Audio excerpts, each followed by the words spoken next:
नमस्कार, आप देख रहे हैं मथुरा न्यूज दर्शन वृंदावन। मथुरा वृंदावन मार्ग स्थित वात्सल्य ग्राम के संवित गुरुकुलम गर्ल्स सैनिक स्कूल में आज राष्ट्र रक्षा सूत्र समारोह की रजत जयंती 25वां वर्ष अत्यंत भव्यता और गरिमा के साथ मनाई गई। परम पूज्य दीदी माँ साध्वी ऋतंभरा जी के सानिध्य और प्रेरणा से आयोजित इस समारोह का मुख्य उद्देश्य देश की सीमाओं पर तैनात वीर सैनिकों के प्रति कृतज्ञता प्रकट करना और जन जन में राष्ट्रभक्ति की भावना जागृत करना था।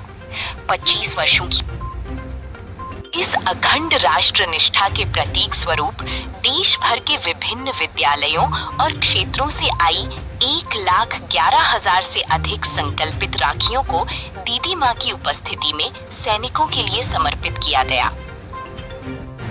इस ऐतिहासिक अवसर पर छात्राओं द्वारा देशभक्ति से ओतप्रोत शानदार सांस्कृतिक प्रस्तुतियां भी दी गई। समारोह के अंत में साध्वी ऋतंभरा जी ने राष्ट्र सुरक्षा और सैनिकों के सर्वोच्च बलिदान को नमन करते हुए अपना विशेष संदेश दिया। रिपोर्ट रघुवीर बघेल। तन्मय हो जाते हैं। मैं एक बार बीकानेर के तरफ बॉर्डर पर गई थी, जैसलमेर की तरफ भी गई थी। वो बॉर्डर, कई बॉर्डर ऐसे हैं, देश की सीमाएं ऐसी हैं जहां बहुत लोगों का आना जाना होता है, लेकिन वो सारा एरिया बहुत सूना था, रेगिस्तान की तपती हुई रेत थी।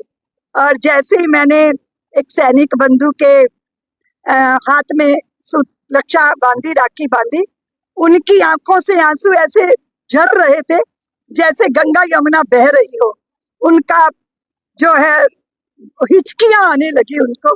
मैंने उनका हाथ पकड़ा, क्योंकि निश्चित रूप से उन्होंने फिर मुझे बताया कि मेरी एक भगनी थी जिसकी बहुत इच्छा थी कि राखी के दिन मैं वहां पहुंचूं, लेकिन मेरी जिम्मेदारी ऐसी थी कि मैं पहुंच नहीं पाया।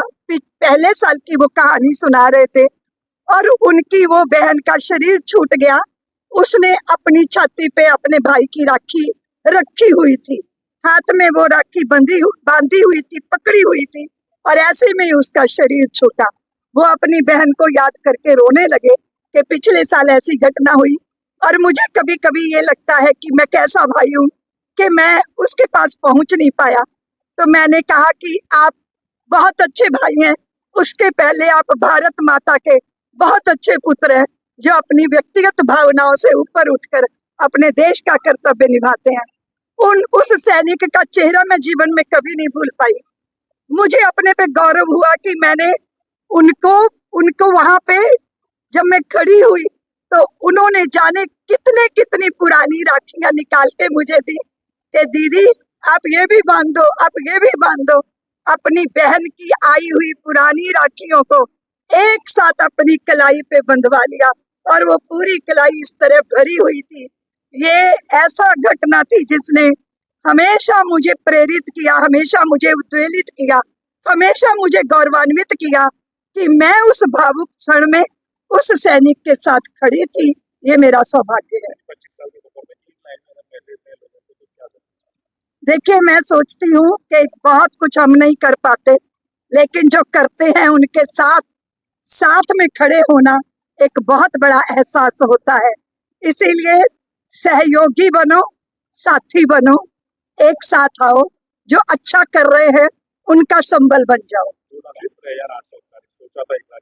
हाँ, देखिए आप, मैं ये सोच रही थी कि नेतृत्व की कमी होती है, बाकी तो भारत तैयार बैठा है अपनी भावना व्यक्त करने के लिए। एक कोई निर्णय लिया गया, कोई संख्या निश्चित की गई, उससे 2.5 गुना राखियों का आना। भारतवासी जो हैं अपने देश से बहुत प्यार करते हैं और अपने सैनिकों से भी बहुत प्यार करते हैं। हम उन्हीं की बातें करते हैं जो सेना को गाली देते हैं, पुलिस को थप्पड़ मारते हैं, लेकिन हमें करोड़ों उन लोगों पर दृष्टि रखनी चाहिए जो अपने सैनिकों के लिए जान देने को भी तैयार रहते हैं। धन्यवाद।